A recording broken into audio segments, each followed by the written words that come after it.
Selamat datang di channel Langit Hitam, tempat di mana kisah nyata bercampur dengan misteri yang membuat bulu kuduk berdiri. Malam ini, bersiaplah menelusuri sebuah kisah yang diambil dari pengalaman seorang pekerja tambang di pedalaman Kalimantan. Kisah yang tak pernah ia ceritakan selama bertahun-tahun, karena terlalu aneh untuk dipercaya namun terlalu nyata untuk dilupakan. Inilah cerita tersesat di Kampung Bunian, imbalan tak terduga setelah antar anak goib. Sebuah kisah nyata yang akan membuatmu berpikir dua kali sebelum melangkah sendirian di tengah hutan Kalimantan yang sunyi. Suara mesin diesel dari kem tambang berhenti menjelang senja. Udara lembab Kalimantan menyelimuti tubuh Wisnu. Seorang pria 32 tahun dengan wajah keras dan kulit legam akibat panas matahari. Hari itu ia baru saja menyelesaikan giliran siang dan berniat menempuh jalan pintas menuju barak lain untuk mengambil bahan logistik. "Wis, jangan lewat jalur lama," ujar Darto rekan kerjanya. "Katanya ada yang melihat sosok aneh di sana." Wisnu hanya senyum. "Ah, kamu ini takut sama cerita orang kampung." Dengan menenteng senter dan tas kecil, Wisnu melangkah masuk ke jalur hutan yang telah lama tak dilalui. Di bawah rindang pepohonan besar, suasana begitu hening, hingga hanya suara ranting patah yang terdengar tiap kali ia melangkah. Sinar senja mulai meredup, bayangan pepohonan memanjang di tanah basah. Semakin ke dalam, udara terasa aneh, seperti lebih dingin dari biasanya dan aroma tanah bercampur bunga liar yang tak dikenal menusuk hidungnya. Tapi Wisnu tetap berjalan mantap, meski rasa merinding perlahan merayapi tengkuk. Saat jarak tempuh tinggal sekitar 1 kilometer menuju pos logistik, Wisnu mendengar sesuatu. "Tolong!" Suara kecil itu terdengar di antara semak.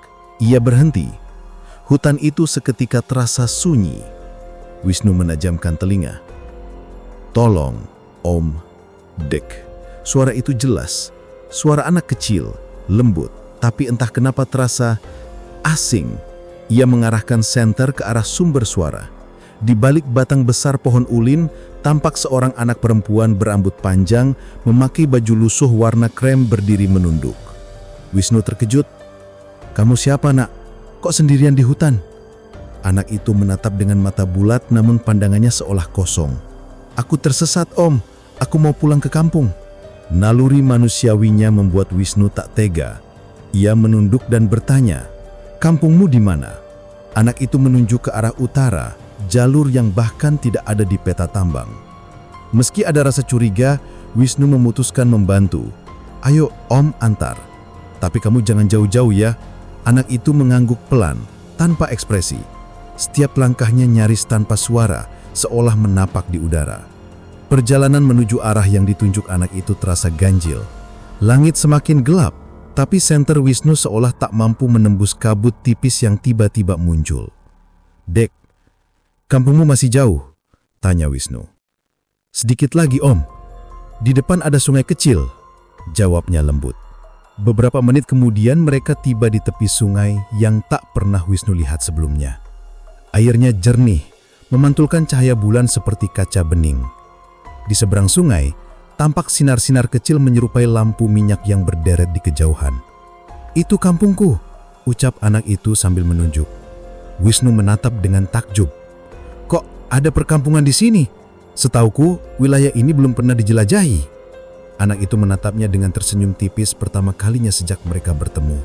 "Terima kasih ya, Om. Sudah mau antar aku pulang." Seketika, tubuhnya memudar perlahan seperti kabut tersapu angin. Mata Wisnu membelak. "Dek, kamu kemana?" Dalam panik, Wisnu melangkah mundur, tapi langkahnya terasa berat. Pandangannya berkunang-kunang dan dalam hitungan detik, semuanya gelap. Ketika ia tersadar pagi telah tiba, ia terbaring di tanah dengan seragam tambang penuh lumpur. Burung-burung hutan bernyanyi di atas. Ia menatap sekeliling. Tidak ada sungai, tidak ada kampung, hanya hutan biasa yang sunyi. Wisnu bangkit dengan kepala berdenyut. Ia memeriksa jam tangan. Ternyata sudah lewat dari 12 jam sejak ia masuk ke jalur itu. Saat ia kembali ke pos, semua rekan kerjanya terkejut. "Wisnu, kami sudah cari kamu semalaman. Kamu kemana aja?" Wisnu hanya menggeleng lemas. Aku cuma antar anak kecil pulang. Darto menatapnya dengan wajah pucat. Anak kecil? Wis, di hutan itu nggak ada kampung sama sekali. Nggak ada penduduk, apalagi anak-anak. Wisnu diam, tapi di dalam benaknya, suara lembut anak kecil itu masih terdengar. Terima kasih ya Om. Dan malamnya, saat ia terlelap di barak, aroma bunga liar itu kembali tercium. Lalu dari jendela kecil, tampak sosok anak kecil berambut panjang berdiri memandangi barak, tersenyum dalam gelap sebelum menghilang perlahan di balik kabut. Pagi di tambang biasanya dimulai dengan suara mesin berat dan langkah tergesa para pekerja. Tapi hari itu, Wisnu merasa dunia seperti berjalan lebih lambat. Tubuhnya ringan, pikirannya jernih, dan anehnya, semua pekerjaan terasa jauh lebih mudah dari sebelumnya. Wis, kamu kok cepet banget angkut batunya? Kayak bukan manusia, woi. Celetuk Darta sambil tertawa. Wisnu hanya membalas dengan senyum tipis. Ia sendiri tidak tahu kenapa tenaganya seolah berlipat ganda. Ia tak merasa lelah, meski sudah seharian di bawah terik matahari. Namun, ada hal lain yang lebih ganjil. Di setiap tempat yang ia lalui, aroma bunga lembayung selalu muncul samar. Kadang di barak, kadang di tumpukan batu, bahkan saat ia mandi di sungai, wangi itu menempel di udara seperti bayangan yang tak mau hilang. Malamnya, saat Wisnu berbaring, ia mendengar suara halus seperti bisikan di telinga. Wisnu, jangan takut. Ia terbangun dengan jantung berdegup kencang. Cahaya remang lampu barak menampakkan bayangan di dinding. Sosok perempuan berkebaya putih berdiri memunggungi ranjangnya. Rambutnya panjang, berayun pelan mengikuti gerakan angin yang entah dari mana datangnya. Wisnu terpaku, tapi rasa takut itu tidak sepenuhnya mencengkam. Ada ketenangan aneh yang menenangkan hatinya. Sosok itu perlahan menoleh, menatapnya dengan senyum lembut. Terima kasih karena telah menolong anakku. Ucapnya pelan. Suaranya sama seperti malam itu, lembut tapi menggema dari dalam dada. Wisnu mencoba bicara tapi suaranya tercekat. Kau Ratih? Perempuan itu mengangguk. Kami telah memberimu tanda agar kau selalu diingat sebagai manusia yang berbuat tulus. Tapi ingat, tanda itu mengikat dua alam. Sebelum Wisnu sempat bertanya, sosok Ratih memudar perlahan bersama aroma bunga yang semakin kuat. Ketika semua lenyap, Wisnu melihat di pergelangan tangannya ada guratan halus berbentuk seperti simbol daun lembayung menyala samar dalam gelap. Keesokan paginya, Wisnu mendapati semua orang di tambang memandangnya aneh. Wis, kamu kok sakit? Kulitmu kayak bercahaya. Wisnu menatap tangannya. Benar, kulitnya tampak lebih bersih, lebih cerah dari biasanya. Bahkan, luka lama di lengannya hilang sama sekali. Awalnya ia menganggap itu hanya pengaruh pencahayaan. Tapi, hari demi hari, perubahan itu semakin nyata. Ia jadi lebih kuat, tak mudah sakit, dan instingnya terhadap bahaya meningkat. Ia bisa merasakan gempa kecil bahkan sebelum alat deteksi berbunyi. Suatu sore, mandor tambang mendekatinya. Kamu tahu nggak, Wis? Sejak kamu balik dari hilang itu, hasil kerja tim kamu meningkat 2 kali lipat. Bahkan lokasi baru yang kamu tunjuk kemarin, ternyata ada kandungan batu bara dalamnya. Kamu dapat firasat dari mana? Ia hanya menjawab lirih. Saya cuma merasa tempat itu seperti memanggil. Namun semakin besar berkah itu datang, semakin sering Wisnu merasakan kehadiran gaib di sekitarnya. Kadang di sudut barak, ada suara anak kecil tertawa pelan. Kadang, saat ia menatap cermin, di belakangnya muncul bayangan Ratih berdiri diam. Suatu malam ia terbangun karena mendengar langkah kecil di luar jendela. Ia mendekat perlahan, menyingkap tirai, dan melihat anak perempuan yang dulu ia antar, berdiri di bawah cahaya bulan memegang bunga lembayung, tersenyum manis. Om, katanya lembut. Ibu bilang waktunya sudah dekat. Ia membuka jendela, tapi anak itu sudah menghilang. Hanya bunga lembayung yang kini terletak di ambang jendela, basah oleh embun malam. Sejak malam itu, Wisnu sering bermimpi aneh. Dalam tidurnya, ia berjalan di kampung yang sama. Kampung Bunian dengan cahaya pelita kuning dan musik gamelan yang mengalun lembut. Rati selalu muncul di ujung jalan, memandangnya tanpa berkata apa-apa. Di belakangnya anak kecil itu bermain sambil menebar bunga lembayung ke tanah. Namun setiap kali Wisnu terbangun, ia menemukan bunga yang sama di dekat ranjangnya, segar, seolah baru dipetik. Hingga suatu malam, suara Rati terdengar lagi, lebih jelas dari sebelumnya. Wisnu, saat waktumu tiba, dunia kami akan memanggilmu. Jangan takut, karena kau sudah menjadi bagian dari dua alam. Wisnu duduk terdiam di ranjang, tubuhnya bergemetar. Udara di barak berubah dingin dan cahaya lampu bergetar pelan. Ia tahu, tanda di tangannya bukan sekedar ucapan terima kasih. Itu adalah ikatan, sebuah perjanjian halus antara dirinya dan alam yang tak terlihat. Ia memandangi bunga lembayung terakhir di genggamannya, dan untuk pertama kalinya sejak kejadian itu, Wisnu benar-benar merasa takut. Pagi itu, Wisnu tak bisa fokus bekerja. Bayangan anak kecil itu terus menari di kepalanya, disertai aroma bunga liar yang entah kenapa masih melekat di bajunya. Meski ia sudah mencuci seragamnya, wangi itu tetap tidak hilang. Wangi lembut seperti bunga melati yang tumbuh di tanah basah. "Wis, kamu yakin gak apa-apa?" tanya Darto sambil megang bahunya. "Semalam kamu ngilang, terus muncul dengan muka pucat. Kalau butuh libur, bilang aja." Wisnu mengangguk pelan. "Gak apa-apa, Tok. Cuma aku gak bisa berhenti mikirin anak kecil itu." "Anak kecil apa?" Darto menatap curiga. Aku menghela napas panjang. "Yang aku antar semalam, aku lihat kampungnya di seberang sungai.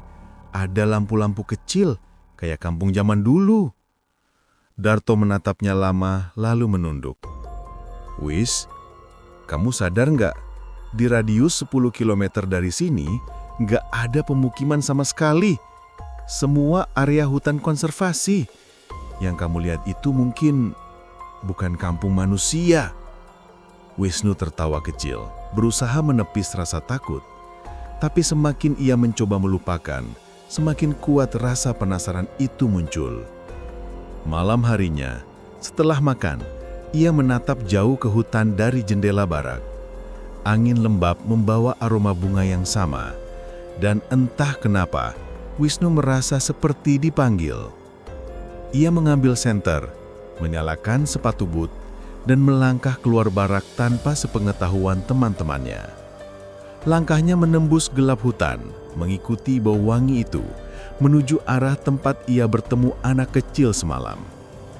Setelah berjalan sekitar 1 jam, Wisnu tiba di tepi sungai yang sama. Tapi kali ini, sungai itu tak tampak seperti semalam. Airnya tenang dan gelap, seperti kaca hitam. Saat ia menyorotkan senter, tiba-tiba cahaya redup muncul dari seberang. Bukan pantulan air, melainkan cahaya kuning hangat seperti pelita. Dan di balik kabut, tampak bayangan rumah-rumah kayu berjajar. "Ini kampung itu," gumam Wisnu pelan, antara kagum dan takut. Suara tawa anak-anak terdengar samar dari kejauhan, diiringi musik seperti gamelan lembut yang tak jelas sumbernya. Ia menatap ke seberang dan mendapati jembatan bambu kecil yang sebelumnya tidak ada, seolah tiba-tiba terbentuk di hadapannya. Tanpa berpikir panjang, Wisnu menapaki jembatan itu. Anehnya setiap langkahnya terasa ringan, seakan bumi di bawahnya tak benar-benar ia pijak. Saat sampai di ujung, udara berubah hangat dan kabut menghilang. Di hadapannya berdirilah kampung kecil yang sangat indah. Rumah-rumah kayu tinggi dengan ukiran halus, lampu minyak bergantung di setiap sudut jalan, dan bunga berwarna lembayung tumbuh di sepanjang pagar bambu. Suasananya tenang, tapi entah kenapa terasa tidak wajar. Anak-anak berlari kecil sambil tertawa, tapi wajah mereka pucat dan mata mereka tampak tak berbayang. Orang-orang dewasa menyapa Wisnu dengan senyum ramah, namun langkah mereka seolah melayang beberapa sentimeter di atas tanah. Seorang perempuan tua mendekat dengan langkah perlahan. Rambutnya putih panjang, matanya bening seperti kristal. "Selamat datang, Wisnu." Suaranya lembut, tapi membuat jantungnya berdebar keras. Wisnu terkejut. "Nenek, tahu nama saya?" Perempuan itu tersenyum. "Kau sudah menolong salah satu anak kami. Kami tidak lupa jasa baikmu." Wisnu membeku di tempat. Anak kalian?" "Iya," jawabnya. "Anak yang kau antar semalam adalah putri dari penghuni kampung ini. Kau membawa pulang yang hilang, dan kini kami ingin membalas kebaikanmu." Adara tiba-tiba terasa bergetar halus. Orang-orang di sekitar mereka berhenti bergerak, lalu menundukkan kepala. Dari arah rumah besar di ujung jalan, muncul sosok perempuan muda berwajah sangat cantik, mengenakan kebaya putih berkilau lembut. Rambutnya panjang, menjuntai sampai pinggang. Ia menatap Wisnu dengan senyum menenangkan. Kau manusia berhati tulus," ucapnya pelan. "Tak banyak yang mau menolong tanpa pamrih di tempat seperti ini." Wisnu menelan ludah. "Saya cuma nggak tega melihat anak kecil tersesat sendirian, Nyai." Perempuan itu tersenyum. "Namaku Ratih, aku ibunya." Ratih mendekat, langkahnya nyaris tak menyentuh tanah. "Kau pantas menerima sesuatu dari kami, tapi hati-hati, karena hadiah dari alam kami tidak selalu bisa kau kembalikan." Wisnu menatap Ratih dengan bingung. "Maksudnya?" Ratih mengulurkan tangan, dan tiba-tiba angin berputar lembut di sekeliling mereka. Aroma bunga liar menguat, dan cahaya pelita di kampung itu bergetar seperti ditiup sesuatu yang tak terlihat. "Kau akan tahu saat waktunya tiba," ucap Ratih. Suaranya seperti bergema dari dalam kepala Wisnu. Seketika kabut tebal menelan pandangannya. Ketika ia membuka mata lagi, Wisnu sudah berada di ranjang baraknya. Senter tergeletak di samping, bajunya basah kuyup, dan di telapak tangannya ada setangkai bunga lembayung kecil yang masih segar, menebar aroma yang sama. Ia menatapnya lama. Di bagian batangnya ada ukiran halus seperti tulisan kuno yang samar membentuk satu kata, "Terima kasih." Namun mulai malam itu, Wisnu sering mendengar langkah kaki kecil di sekitar barak, dan sesekali bayangan kebaya putih itu terlihat berdiri di tepi hutan, seolah sedang mengawasinya. Hari-hari setelah itu berjalan dengan tenang. Namun ada sesuatu yang berbeda dalam hidup Wisnu.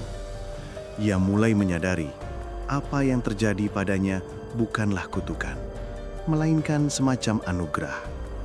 Sejak ia membawa pulang anak kecil itu, rezekinya mengalir tanpa henti. Setiap jalur tambang yang ia rekomendasikan selalu menghasilkan.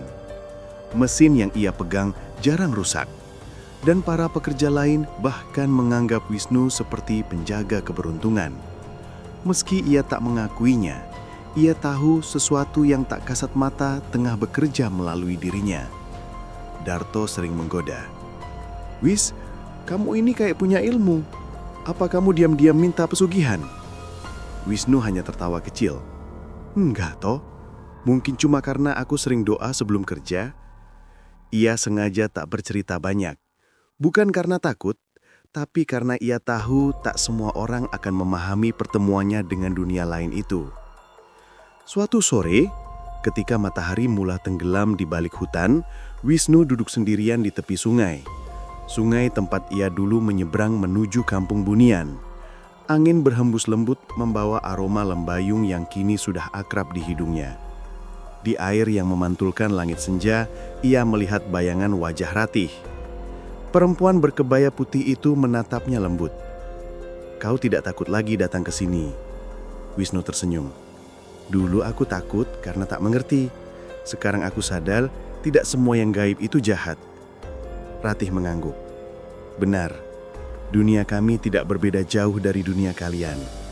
Hanya tak terlihat oleh mata biasa. Dan kau, Wisnu, sudah kami anggap saudara." Angin berhenti sejenak seolah menghormati kata-katanya. Ratih melangkah keluar dari bayangan air, wujudnya perlahan menjadi nyata. Ia membawa sebuah kendi dari batu hitam berukir halus. Ini imbalan yang kami berikan. Isinya bukan emas, bukan harta. Tapi selama kau menjaga ketelusan dan tidak menggunakan anugerah ini untuk keserakahan, hidupmu akan dilindungi. Wisnu menerima kendi itu dengan 2 tangan, menunduk penuh hormat. Saya tidak menginginkan apapun, Nyonya. Saya cuma ingin hidup baik dan tenang. Ratih tersenyum. Wajahnya seperti cahaya rembulan di permukaan sungai. Justru karena itu, kau pantas menerimanya. Begitu Wisnu membuka tutup kendi, cahaya hangat keluar perlahan menyelimuti tubuhnya. Cahaya itu tidak menyilaukan, tapi menenangkan. Ia merasakan seperti ada kekuatan baru mengalir dalam dirinya. Bukan kekuatan untuk berkuasa, tapi ketenangan dan kejernihan hati yang luar biasa. Ratih berbisik, mulai malam ini, apapun yang kau sentuh dengan niat baik akan tumbuh menjadi keberkahan. Setelah itu, sosoknya perlahan menghilang bersama hembusan angin malam. Sejak hari itu, kehidupan Wisnu benar-benar berubah. Ia tidak menjadi kaya secara tiba-tiba, tapi segala kebutuhannya seolah selalu terpenuhi tanpa kekurangan. Tanah di belakang barak yang tadinya tandus, kini ditumbuhi sayuran segar tanpa pernah ia tanam. Air sungai di dekatnya jernih dan tidak pernah surut meski musim kemarau datang. Para pekerja sering memintanya menyentuh alat tambang sebelum digunakan, karena entah kenapa, mesin yang disentuh Wisnu jarang rusak. Orang-orang mulai menghormatinya, bukan karena takut, tapi karena karisma dan ketenangan yang memancar darinya. Namun Wisnu tetap rendah hati. Ia tahu semua ini bukan hasil usahanya sendiri, melainkan anugerah dari dunia yang pernah ia temui. Malam-malam tertentu, ia masih mencium aroma bunga lembayung dari arah hutan. Dan setiap kali itu terjadi, ia hanya tersenyum dan berbisik, "Terima kasih, Ratih." Suatu malam di bulan purnama, Wisnu terbangun karena mendengar langkah kaki kecil di depan baraknya. Ia membuka pintu dan di sana berdiri anak kecil yang dulu ia tolong. "Om Wisnu," katanya dengan suara lembut, "Ibu titip salam. Ibu bilang, Om sudah menepati janji. Dunia kami bersyukur." Wisnu berlutut, menatap mata anak itu yang berkilau seperti bintang. "Kamu baik-baik saja di sana, kan?" Anak itu mengangguk, tersenyum manis. "Kami selalu melihat Om dari jauh.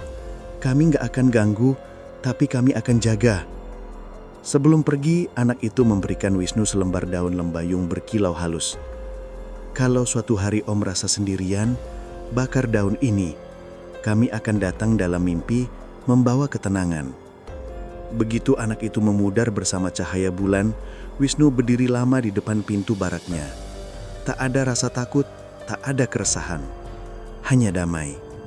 Ia tahu apapun yang ia alami bukan kebetulan. Semua terjadi karena ketulusan yang ia berikan tanpa pamrih. Dan malam itu, untuk pertama kalinya, Wisnu menatap langit dengan senyum tenang, merasa menjadi bagian dari sesuatu yang lebih besar dari dunia manusia.